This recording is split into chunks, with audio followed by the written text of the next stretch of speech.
अब जब चेतना में रहकर दृष्टा दृश्य का अभ्यास कर रहे हैं,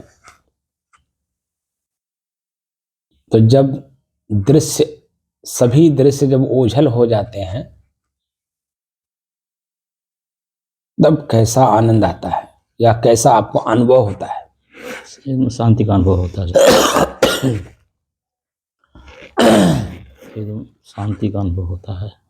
शांति का अनुभव। एक दिन प्रश्न हुआ था, लोग करते हैं जो मन के अधीन है, जो कभी अभ्यास नहीं किए वहां तक जाने के लिए, कि मरने के बाद जीव कहाँ जाता है, या मरने के बाद नहीं, मोक्ष होने के बाद, मोक्ष होने के बाद ये जीव कहाँ जाता है। इस प्रश्न को समझे कि नहीं?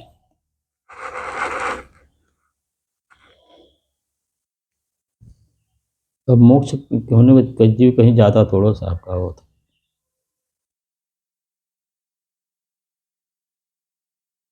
आपको अनुभव हुआ कि जीव कहीं जाता नहीं है?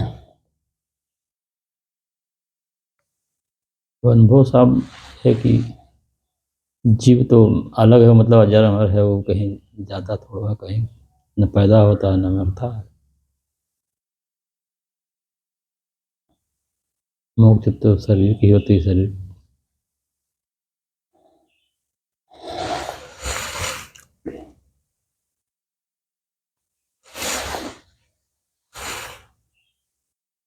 हुआ।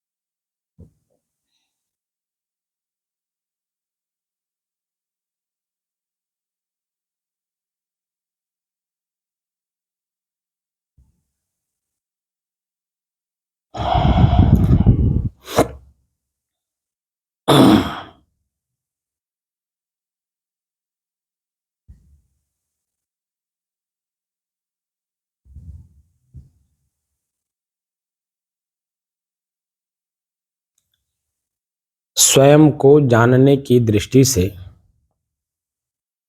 अपने ही चंचल मन को एकाग्र, स्थिर एवं शांत करके साधना करते करते आज 850 दिन हो गए।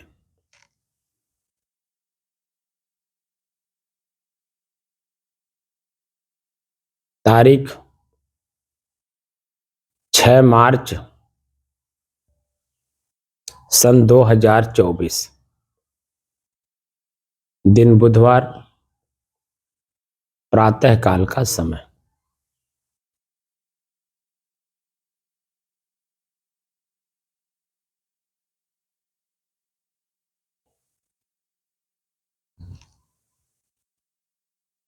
स्वयं मैं कौन हूं?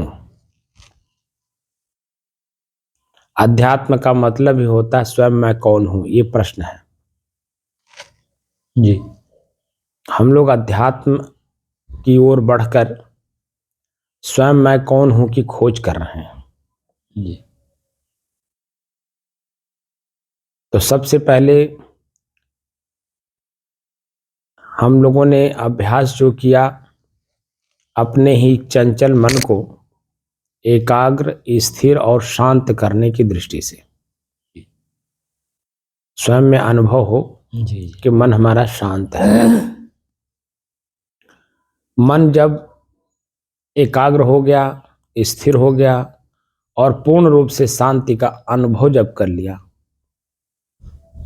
कोई मन में शंका नहीं, कोई वाद विवाद नहीं, कोई भ्रम नहीं,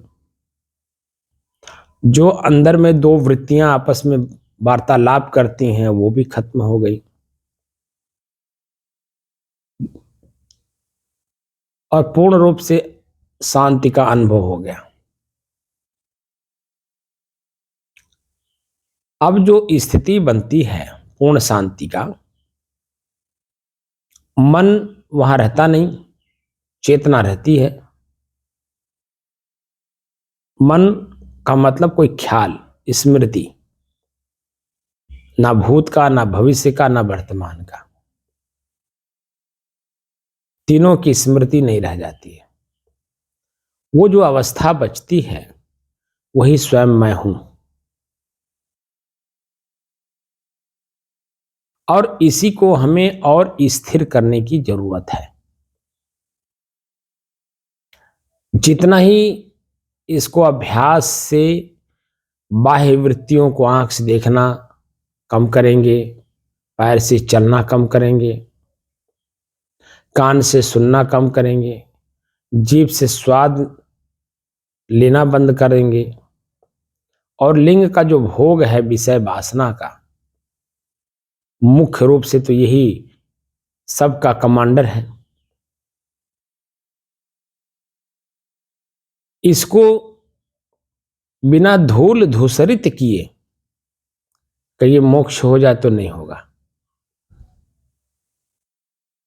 मन एकाग्र हो जाएगा, स्थिर हो जाएगा, शांत भी हो जाएगा, आंख से देखना भी बंद हो जाएगा, कान से सुनना भी बंद हो जाएगा, जीभ का स्वाद भी बंद हो जाएगा। लेकिन ये जो काम वासना है ये इतना जल्दी मरने वाला नहीं। उसका कारण क्या है? कारण स्वयं शरीर है। हम जब तक इस शरीर में रहेंगे समय समय से 5 प्रकार से इसमें उत्तेजना होती रहेगी, जो मैंने बताया था आप लोगों जी को। जी जी सुबह 4 बजे से लेकर के रात्रि 10 बजे तक, 10 बजे सोने के पहले तक जी समय अनुसार चारों अपने इसी शरीर से वो कार्य होते रहते हैं। तो मोक्ष है क्या? मोह का नाश करना, काम वासना का धूल धूसरित करने का मतलब हुआ उसकी वास्तविक स्थिति को जानना कि वो है क्या। हाड़ मांस मल मूत्र का ढांचा, दुर्गंध का घर, पेशाब का रास्ता, ये जब समझ में आ जाएगा और अपने शरीर का पूर्ण रूप से वैराग्य होना, अपने शरीर का पूर्ण रूप से वैराग्य होना, अपने शरीर से ही। वैर और राग 2 शब्द है वैराग्य शब्द में। वैराग्य एक ही शब्द है ना, जी लेकिन इसमें 2 शब्द जुड़ा हुआ, बैर राग वैर और राग। अपने शरीर से ना राग करना है, मतलब आसक्त होना है, और ना ही इससे द्वेष करना है जी कि हम तत्काल छोड़ दें। प्रारब्धानुसार जब तक शरीर है तब तक आपको रहना पड़ेगा। और ये आंखें कभी ना कभी तो कुछ देखेंगी ही। मान लीजिए 24 घंटा बैठे हैं, पेशाब करने जाएंगे कि नहीं? जाएंगे। तो आंख खोलेंगे कि नहीं? जी तो कुछ दृश्य देखेगा कि नहीं? जी जी तो आपको भ्रमित करेगा कि नहीं? जी आप शांत भाव से बैठे हैं, पेशाब लगा, आप चलना शुरू किए तो पैर चलना शुरू किया, जी आंख देखना शुरू किया, लोगों के शब्द कान सुनना शुरू किया, जी भूख लगेगा, भोजन करेंगे ही, जीभ स्वाद लेगा ही, जी भोजन उठा करके मुंह तक ले जाने का काम हाथ करेगा ही। जहां आप बैठे वहां से और जहां भोजन करना वहां तक जाने में पैर काम करेगा ही। जी क्रियाएं होंगी। जी जब तक हम प्रारब्धानुसार शरीर में हैं, जी। और समय समय से शरीर के धर्मों के अनुसार सभी चीजें जागृत होंगी। लेकिन हमें क्या करना है? मध्य मार्ग अपनाना है। ना इसमें आसक्त होना है, ना ही इसमें अनासक्त होना है। मध्य मार्ग अपना कर, अनासक्त का मतलब यहाँ पर त्याग करना। जैसे बहुत लोग आजकल सुसाइड कर ले रहे हैं। जब सभी विकल्प बंद हो गए, एक ही विकल्प रह जाता है कि बस आत्महत्या कर लो। आजकल छोटे छोटे लड़कियों को भी देख रहा हूं, प्रेम कर लिए एक दूसरे से, और अभी और रास्ता है कि नहीं है मालूम नहीं, रास्ते में ही जन्म शरीर दोनों छोड़ दे रहे हैं। खेत में जाके, मेड़ पे जाके, बगीचे में जाके, जंगल में जाके, रेलवे के नीचे कट करके, नदी में कूद करके इस तरह की आत्महत्याएं हो रही हैं। तो ऐसा काम नहीं करना। शरीर में रहते रहते ही जब तक प्रारब्ध है, आसक्त नहीं होना किसी में, मोह का नाश करना। जो चिपकाहट है, जिसके बिना हम रह नहीं पा रहे हैं, ऐसा भाव नहीं लाना है। हम किसी भी परिस्थिति में कुछ भी हो जाए हम रहेंगे, ये परिस्थिति नहीं रहेगी, ये मन में दृढ़ प्रतिज्ञा करना है। क्योंकि मैं तो सदैव रहने वाला वस्तु हूं ना। जी। और जो ये हमारे सामने दृश्य आ रहा है, ये प्रकृति है। जी। और प्रकृति में है परिवर्तन, और परिवर्तन जो वर्तमान में हमें दिख रहा है, इसमें हम देख नहीं पा रहे हैं, इसीलिए हम अपने आप को ही नष्ट कर ले रहे हैं। अपने आप को तो हम नहीं नष्ट करते हैं, अपने शरीर को, अपने साधन को नष्ट कर देते हैं। जब साधन नहीं रहेगा तो आगे का साध्य कैसे प्राप्त होगा? तो शरीर को नष्ट कर लेना, ऐसा काम नहीं करना। इसको कहते हैं वैराग्यवान होना। क्या होना? वैराग्यवान होना। तो जो वैराग्य को धारण करे वो वैराग्यवान। तो जिसको वास्तव में मोक्ष चाहिए, वास्तव में मुमुक्षु है, और संसार को जलती हुई आग की तरह देख रहा होगा, उसी का मोक्ष होता है। अपने आप को बचाता है इन आग के लपटों से, कि मैं झुलस ना जाऊं, मैं जल ना जाऊं, मैं इसी में झुलस करके अपने शरीर का परित्याग ना कर दूं। इन सब चीजों से बचाना होता है। और सफल साधक वही है जो आग के लपटों के बीच में होते हुए भी अपने आप को सुरक्षित बचा ले जाए। जी, सबसे सही है। अब इसमें बहुत सारे लोगों के मन में प्रश्न भी उठेगा कि आग के लपटों में रह करके कैसे सुरक्षित बचेगा। जो वास्तविक आग है, वो आग की लपट तो आपको कहीं न कहीं कुछ न कुछ झुलसा ही देगी। लेकिन ये जो मानसिक आग की लपट है, इससे बचने का उपाय है संत का संगत करना, सदग्रंथ पढ़ना,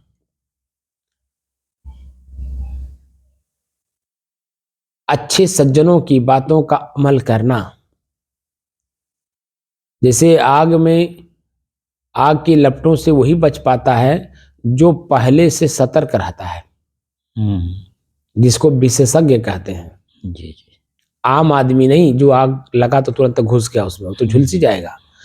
उस आग में आपने देखा होगा, सरकार एक विभाग बना रखी, अग्निशमन केंद्र।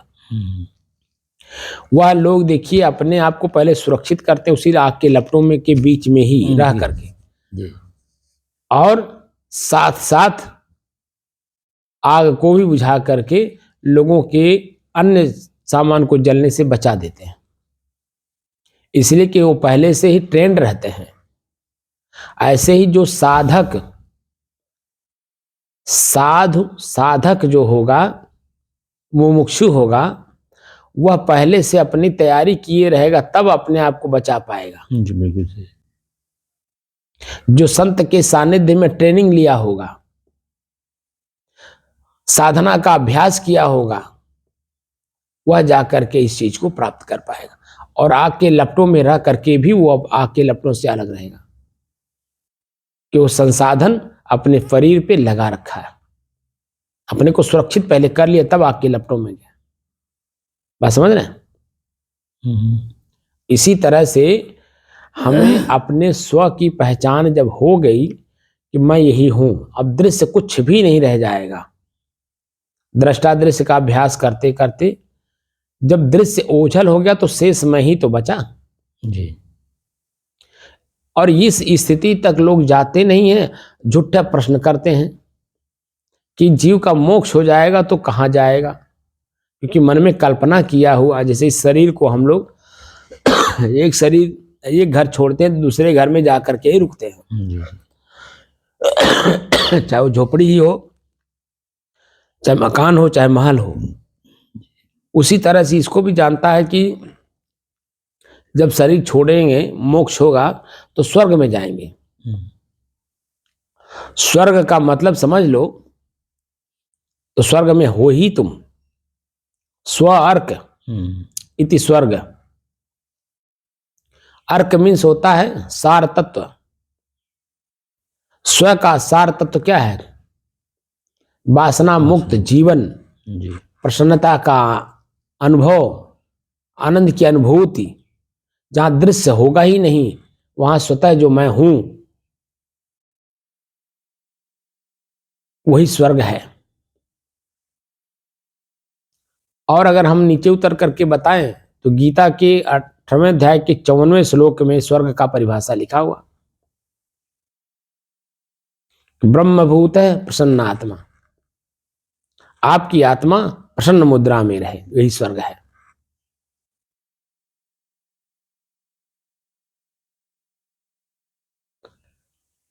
हम अपने आप को आगे की कल्पना करके और पीछे का जो घटना घट गई उसको सोच करके इतना दुखी अपने आप को बना ले रहे हैं कि ये शरीर हमारे लिए काल का घर हो जा रहा है। वर्तमान में हम रहते ही नहीं, तो जब वर्तमान में आप नहीं रहेंगे तो स्व का ज्ञान कहां से होगा, कैसे होगा? क्योंकि आप मन के अधीन बिके हुए हैं, और मन जब तक रहेगा तब तक स्व के पास जाने नहीं देगा आपको। जी, मन खत्म करने बाद ही। अब मन खत्म होता है संतों के सानिध्य में, जी। वास्तविकता की जानकारी होने से, जिसको हम लोग तत्वदर्शी कहते हैं। तत्वदर्शी हुए बिना मोक्ष की स्थिरता नहीं है। जी। स्वयं की स्थिरता नहीं है, और स्वयं में स्थिर हुए बिना सदैव के लिए हम दुखों से छूट सकते नहीं। इसलिए हर चीज का समाज ने एक मार्गदर्शक नियुक्त कर रखा है, सामाजिक रूप से भी, आध्यात्मिक रूप से भी। जिसको जो चाहिए, किसी को बेटी बेटा चाहिए तो संत के पास कहाँ जाता है? वो लबार के पास जाता है, लबार के पास। संत भेष में भी तो लबार हैं। उसको बेटी बेटा चाहिए, घर द्वार चाहिए, नौकरी चाहिए, माने चाहना की पूर्ति जहां जहां होती है वो लबार का स्थान है। संत का स्थिति ये होती है, वो स्वयं मुक्त होता है, उस मुक्त होने का उपाय बताता है। वो लबारपना नहीं करता है। जी। क्योंकि जो कुछ भी है आपके कर्म के सिद्धांत के अनुसार मिलता है। जो कर्म का सिद्धांत है समाज में बना हुआ है, वो आपका ही दिया हुआ सामान आपको मिलता है। तो आप किसी को दिए होंगे तो समय से मिलेगा ही, नहीं दिए होंगे तो कैसे मिलेगा? बल्कि जो आपके पास है वो भी खसक जाएगा।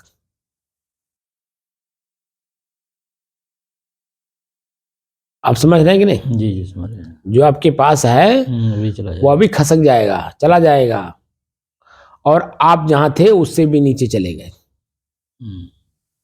तो इसलिए संत का सानिध्य प्राप्त करिए, संत का, और संत को टटोलिए।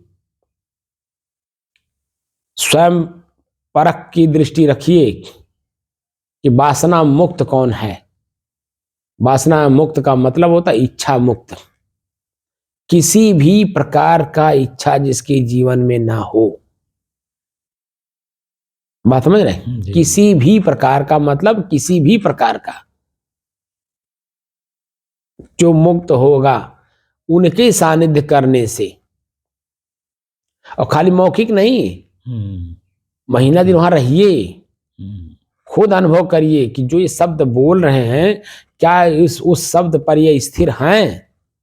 स्वयं जब स्थिर होंगे तभी मेरे अंदर में स्थिरता आएगी।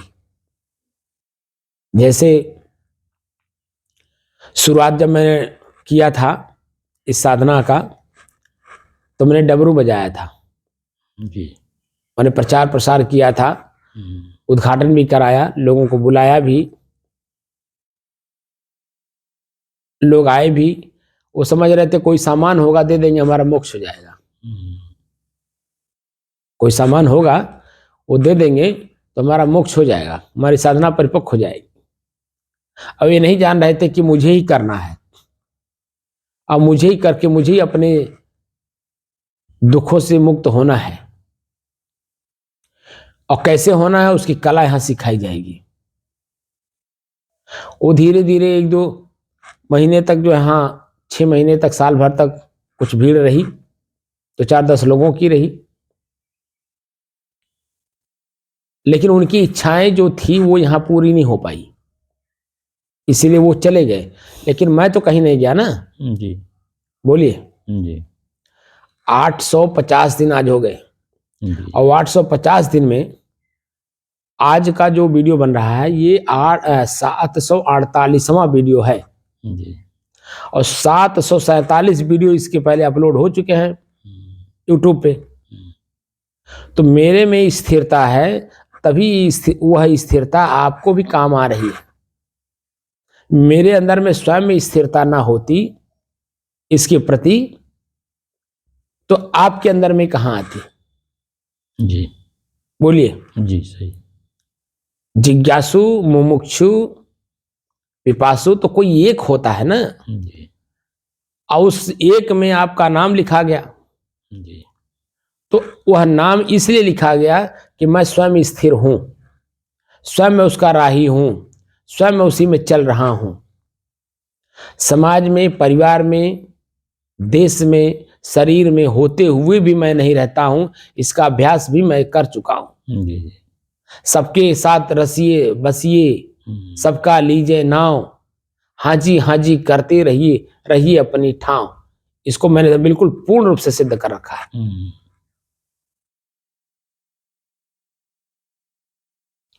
सबके साथ उठता बैठता हूं, सभी जगह जाता हूं। अभी कल ही जो है एक वैष्णव संत है हमारे, छितही जंगल है कंपेरगंज के, वहां फरिंदा के पास, वहां रहते हैं वो। बालकपन से ही संत हैं, इस समय उनकी उम्र लगभग 100 से ऊपर होगी, लेकिन फिर भी अभी तंदुरुस्त हैं। तो मैं उनका दर्शन करने गया, तो उनका दर्शन किया, पैर छुआ, आशीर्वाद लिया। उसके बाद वहां राम जानकी का मंदिर भी है जिसकी वो पूजा करते हैं, क्योंकि वैष्णव है ना। मैं वहां मत्था भी टेका।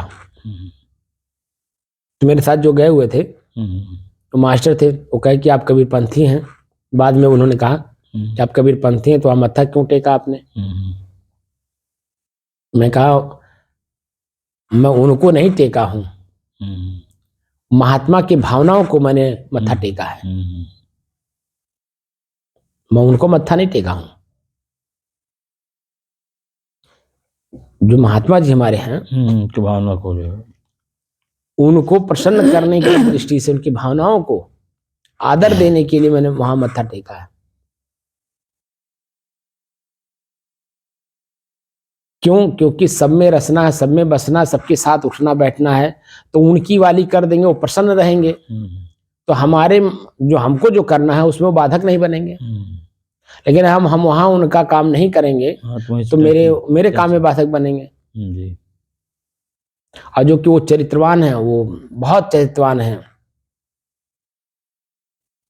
मैंने 100 से ऊपर उनकी अवस्था हो रही है, पुराने संत हैं, वो सबके पास सबके साथ उठे बैठे हैं, कबीरपंथी में भी, वैष्णव में भी, उदासी में भी, सन्यासी में भी, सब में उठे बैठे हैं और एकदम फक्कड़ हैं, जैसा होना चाहिए संत को एकदम सेम वैसे हैं।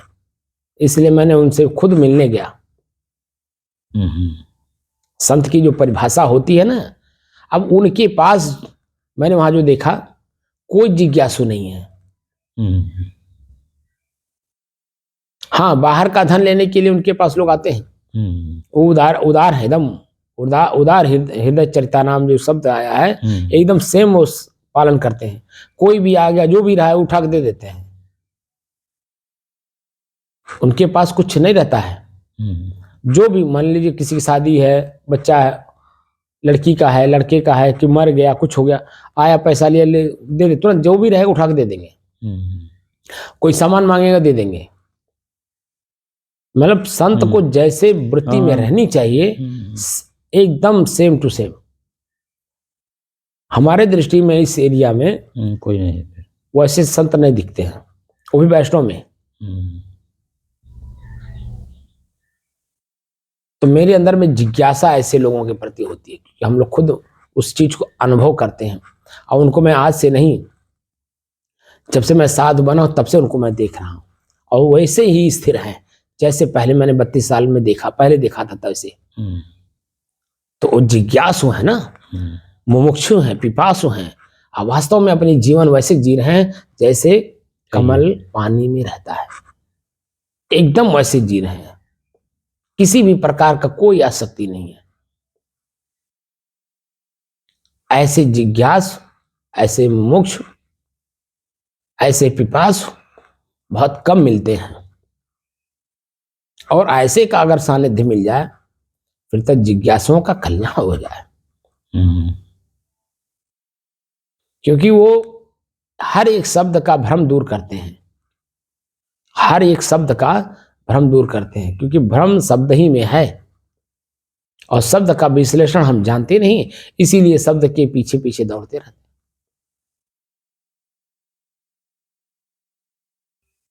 और शब्द जो है हमें भ्रमित करता है और मन में शंका पैदा करता है, और शंका ही भूत है और कुछ नहीं। इसलिए जो दृश्य देखते देखते दृश्य खत्म हो गया, शेष जो स्थिति हमारी बचती है वही मैं हूं, उसी को हमें मजबूत करना है, परिपक्व करना है। अब उसको कैसे परिपक्व करेंगे? क्योंकि समाज में, परिवार में, शरीर में, ब्रह्मांड में जो प्रकृति है उसमें भी हमें रहना है, और साथ साथ अपने को मुक्त भी करना है प्रकृति के नियमों से। तो कैसे? एकदम दृष्टा दृश्य का अभ्यास पूर्ण रूप से। जो कुछ भी हमने देखा है वो दृश्य है, जो कुछ हमने सुना वो भी दृश्य है, जो कुछ हमने स्वाद लिया वो भी दृश्य है, जो कुछ हमने हाथ से किया वो भी दृश्य है, पैर से जो चला हूं मैं, जिस जिस स्थान पे गया हूं वो भी दृश्य है, लिंग से जो हमने भोग किया वह भी दृश्य है, मन से जो मैं सोचता हूं, भूत भविष्य की कल्पना करता हूं, ये सब दृश्य है। और दृष्टा दृश्य का अभ्यास करते करते दृश्य सदैव के लिए समाप्त हो जाता है, ऐसा भी स्थिति आती है। वह अपने अभ्यास के ऊपर है। अभी जो आपकी स्थिति बन जाती है, शरीर का अपने ही ज्ञान नहीं रहता है, नाक बजने लगती है, इसका मतलब है कि दृश्य ओझल हो गया, स्वयं आप से बचे हुए हैं। अब शरीर की जो स्थिति होगी वो अपने आप में जैसी मर्जी हो, मैं स्वयं अपने आप में एकदम स्थिर हूं। अपनी नाक बजती, अपने कान बगल में है, लेकिन कहां सुनता है, इसका मतलब दृश्य से अलग है। बात समझ रहे हैं कि नहीं? तो अपनी स्थिति को चेतना में रह करके मजबूत करना है।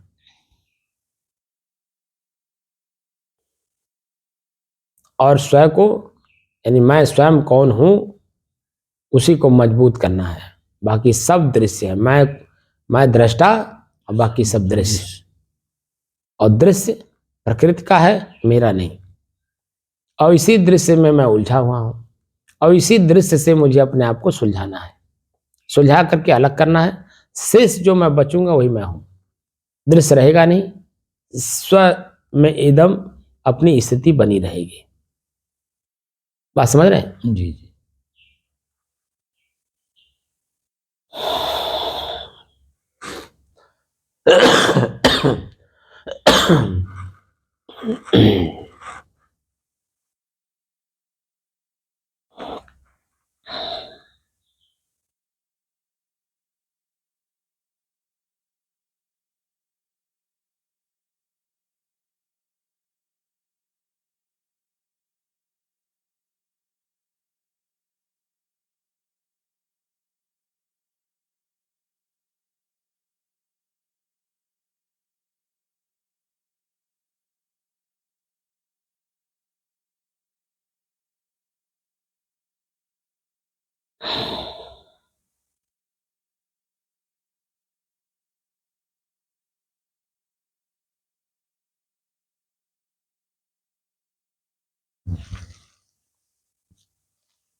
हम्म,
इसको बंद कर दीजिए।